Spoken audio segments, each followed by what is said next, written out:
சுவிசேஷம். இந்த நாளுக்குரிய தேவ வார்த்தை.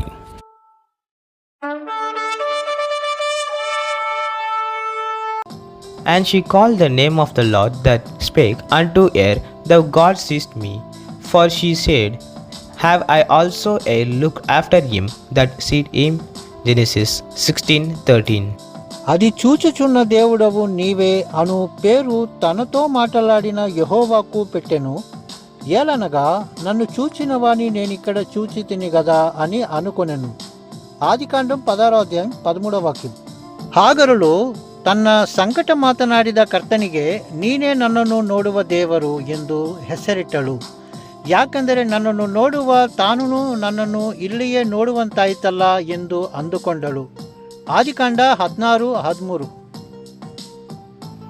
அப்பொழுது அவள், என்னை காண்பவரை நானும் இவ்விடத்தில் கண்டேன் அல்லவா என்று சொல்லி தன்னோடு பேசின கர்த்தருக்கு நீர் என்னை காண்கின்ற தேவன் என்று பெயரிட்டாள்.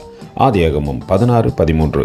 அன்பின் தேவ பிள்ளைகளே, எத்தனை சூழ்நிலைகள் வந்தாலும் நெருக்கங்களும் நிந்தனைகளும் வரும்பொழுதிலும் நாம் தேவனை தேடுவோமானால் நிச்சயம் நாம் அவரை கண்டடைவோம்.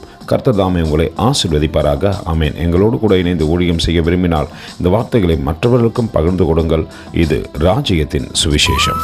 Thank you for watching. God bless you.